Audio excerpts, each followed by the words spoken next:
Now at 6:30, as calls grow for federal officers to leave Portland, nightly protests in Portland in the downtown area are continuing near the courthouse. Our crews have witnessed rioters throw fireworks toward the federal courthouse, use a saw to cut the barrier, and commit more crimes. But they've also seen thousands of protesters take part in Black Lives Matter chants and listen to activists speak. Tonight, Fox 12's Brenna Kelly gives us a first-hand perspective of what she's seen at these nightly demonstrations. Many viewers ask me why I use the phrase peaceful protest in my reporting when there are nightly clashes, people arrested, and sometimes badly hurt. It's because I see both ends in one night. There are many examples of unity, from an organized NAACP event to powerful speakers leading chants about the Black Lives Matter movement. But there comes a time in the night, every night, when some people begin to provoke federal officers and riot. Here's my account of one of the biggest nights of protesting we've seen in the last week. To protect private property. Thousands of people crowded 2 city blocks in downtown Portland Friday night, the largest and most energized crowd we've seen since this most recent wave of federal officers went on patrol in Portland. Many are here to support the Black Lives Matter movement. The now nationally known Wall of Moms, front and center facing the Justice Center, and we saw the addition of newly formed groups in the crowd. There were teachers, lawyers dressed in suits, a wall of vets led by Navy veteran Chris David, who was beaten by federal officers last weekend, and healthcare workers wearing scrubs. If I did pick up the COVID-19, I didn't want to bring it out into the community or vice versa and bring it into the hospital, but this has escalated into an unimaginable level of tyranny.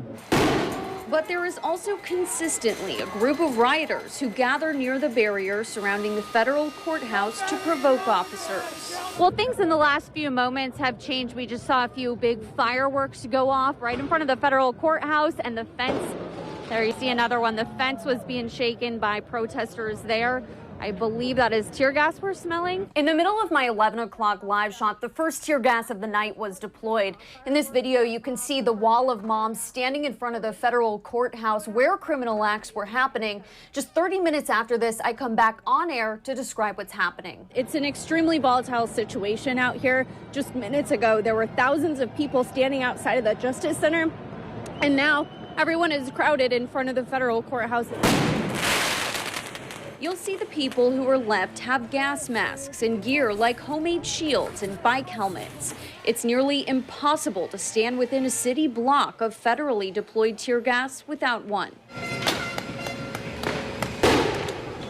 Throughout the night, I saw aggressive tactics used by federal officers on people taunting them with homemade shields, high-strength lasers, fireworks, and leaf blowers used not only to blast gas back at officers, but also to drown out the sound of federal warnings. This is the Federal Protective Service. This has been declared an unlicensed. And when multiple rounds of tear gas canisters were deployed at rioters, here you see near our crew, they'd just as quickly be thrown back by rioters over the barrier. We've also seen who we believe are members of Antifa in the crowd. Here's a video I captured Thursday night. People in all black clothing are trying to bring the fence down. One person, as you can see right there, is sawing the fence. After this, I was followed and then grabbed from behind from a member of this group who told me I cannot document their actions anymore. Can you stop recording people?